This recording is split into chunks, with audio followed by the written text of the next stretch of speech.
Halo, sahabat pembelajar, bertemu lagi dengan saya Rini Setiawati. Nah, sahabat pembelajar, dari kita mungkin beberapa ya mengenal ada beberapa metode review artikel di antaranya yaitu yang pertama naratif review, yang kedua descriptive review, dan yang ketiga mungkin food counting, dan satu lagi yang terpenting adalah meta analisis.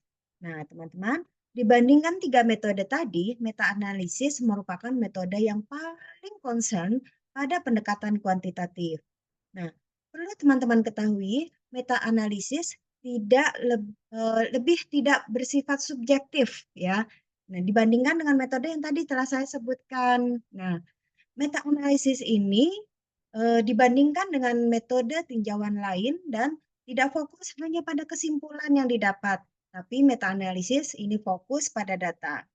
Nah, pada kesempatan ini, saya akan berbagi kepada teman-teman mengenai apa itu meta-analisis, khususnya meta-analisis korelasi.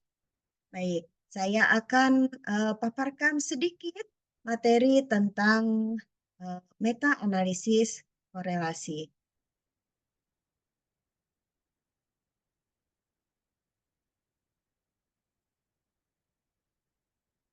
Baik, teman-teman, sebelumnya ya, saya akan eh, menjelaskan sedikit pengertian dari meta-analisis. Nah, pada video kali ini, yang pertama, ya kita akan membahas mengenai apa itu meta-analisis. Kemudian yang kedua, kita akan membahas tentang langkah-langkah meta-analisis. Dan yang ketiga yaitu contoh kasusnya tentunya supaya teman-teman lebih paham lagi mengenai meta-analisis, khususnya meta-analisis korelasi. Baik. Di bagian yang pertama, kita akan mengenal meta-analisis. Apa sih yang dimaksud dengan meta-analisis? Ya.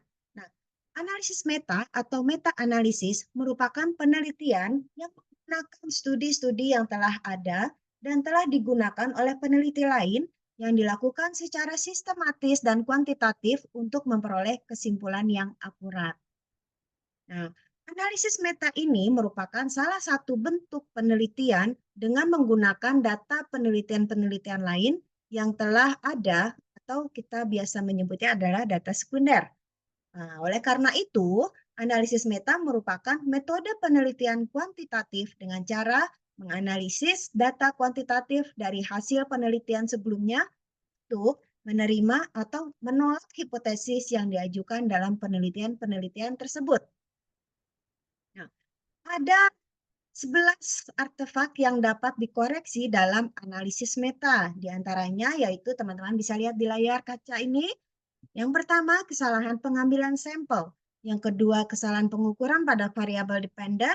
Yang ketiga, kesalahan pengukuran pada variabel independen. Empat, sifat dikotomi pada variabel dependen. Lima, sifat dikotomi pada variabel independen. Dan enam, variasi rentang dalam variabel independen. 7. Variasi rentang dalam variabel dependen. 8. Ketidaksempurnaan validitas konstrak pada variabel dependen. 9. Ketidaksempurnaan validitas konstrak pada variabel independen. Dan 10. Kesalahan pada pelaporan atau transkripsi. Dan terakhir, variansi yang disebut faktor luar. Ya. Nah, meta-analisis korelasi itu sendiri bisa dapat diartikan sebagai temuan-temuan penelitian yang berkaitan dengan hubungan antara dua variabel. Dan meta-analisis korelasi ini dapat terdiri dari hubungan antara dua variabel kontinu, hubungan antara variabel dikotomi atau kontinu, atau hubungan antara dua variabel dikotomi. Nah, dari dua komponen utama yaitu menghitung effect size dan menghitung summary effect. Baik, yang kedua, langkah-langkah meta-analisis korelasi. Nah, berikut ini adalah skema analisis meta-analisis korelasi. Dari hasil temuan-temuan yang telah dilakukan sebelumnya, kita mendapatkan yang namanya koefisien korelasi. Nah, Koefisien korelasi atau R ini kita transformasikan dari R ke Z atau Fisher. Dari sini kita akan mendapatkan effect size. Nah, apa itu effect size? Jadi, effect size adalah indeks kuantitatif yang digunakan untuk merangkum hasil studi dalam analisis meta. Nah, kemudian dilakukan uji heterogenitas ya. Jika hasilnya heterogen ya, maka kita menggunakan random effect model, kemudian keluarlah konversi hasil ke R. Kemudian jika tidak heterogen, kita menggunakan fixed effect model, kemudian sama seperti random effect model ya, kita konversi hasil ke R. Nah, dari sini kita mendapatkan yang namanya summary effect. Nah, teman-teman,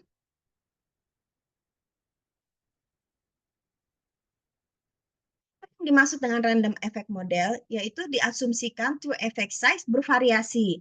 Jadi misalnya effect size mungkin bisa lebih tinggi atau lebih rendah pada studi di mana partisipannya lebih tua atau lebih terdidik atau lebih sehat dari partisipan lainnya. Nah, karena terdapat perbedaan karakteristik inilah eh, perbedaan implementasi dari interaksi ya dari satu studi dengan studi lainnya tentunya akan mengakibatkan terjadinya perbedaan efek size dan hal inilah yang mendasari penggunaan model efek acak. Nah, apa yang dimaksud dengan fixed effect model? Nah, di dalam fixed effect model terdapat satu effect size sebenarnya atau true effect size yang mendasari semua studi dalam analisis dan semua perbedaan pada efek yang diamati disebabkan oleh kesalahan sampling. Jadi demikian ya perbedaan antara fixed effect model dengan random effect model. Nah, teman-teman, dalam melakukan meta-analisis ada 5 prosedur ya atau 5 langkah ya. Yang pertama yaitu menentukan variabel yang akan dilakukan meta-analisis. Kemudian langkah kedua, mencari artikel hasil penelitian sesuai dengan variabel yang akan dilakukan meta-analisis. Nah, langkah ketiga yaitu menentukan kriteria, inklusi, dan eksklusi. Yang keempat, melakukan tabulasi dan coding data.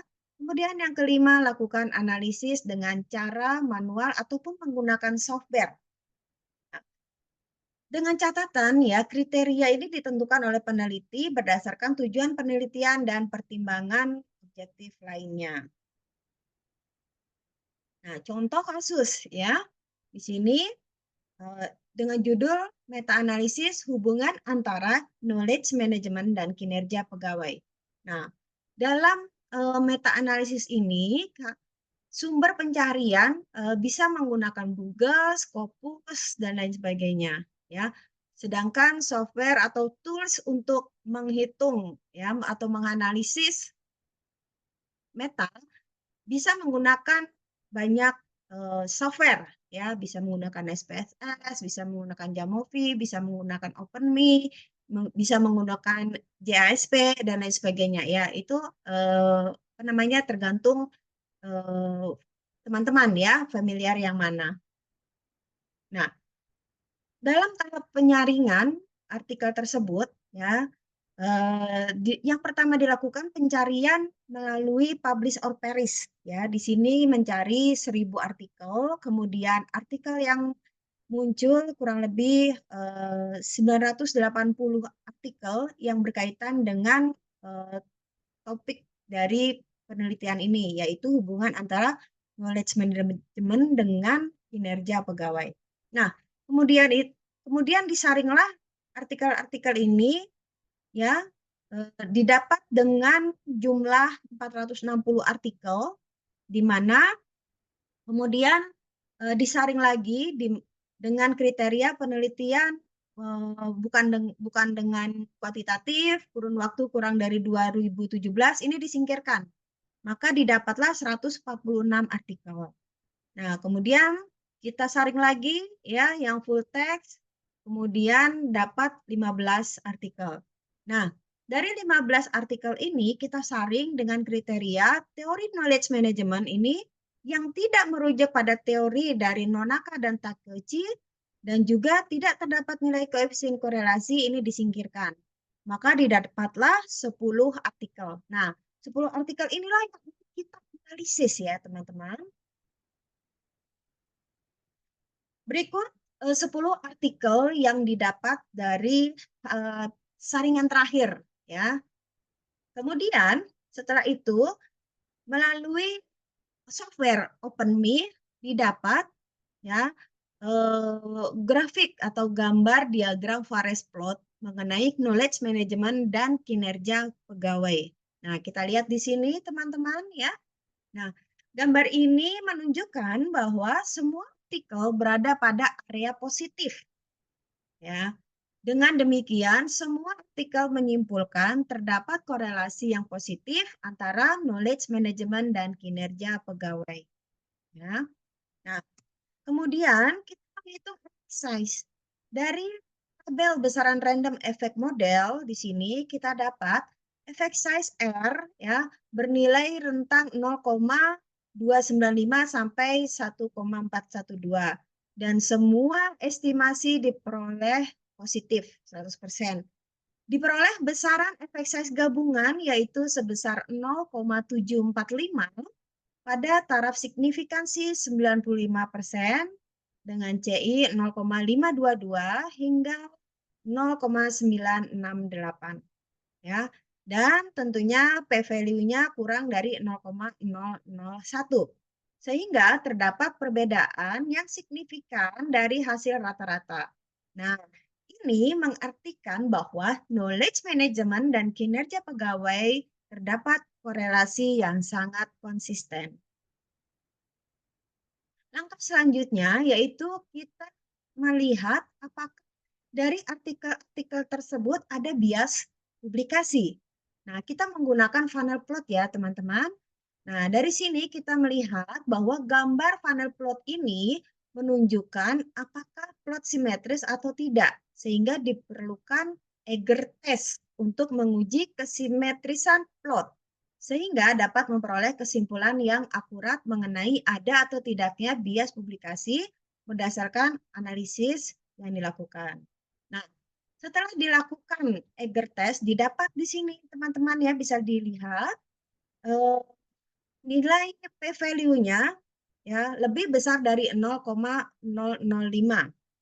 dengan nilai Z ya di atas 0,05 1,771 ya. Nah, artinya tidak terdapat masalah bias publikasi pada studi meta-analisis yang dilakukan. Oke. Nah, terakhir dilakukan uji heterogenitas ya. Nah, dari tabel ini diketahui bahwa nilai tau sebesar 0,112 ya. Dan nilai tau ini nilai tau kuadrat ini lebih besar daripada 0. Kemudian nilai inkonsistensi atau I kuadrat yaitu 89,943% yang artinya populasi dari 10 studi ini adalah heterogen. Baik, itu saja yang dapat saya share kepada teman-teman mengenai meta-analisis korelasi. Mudah-mudahan ini menambah wawasan teman-teman mengenai meta-analisis. Sampai ketemu di video berikutnya. Salam pembelajar.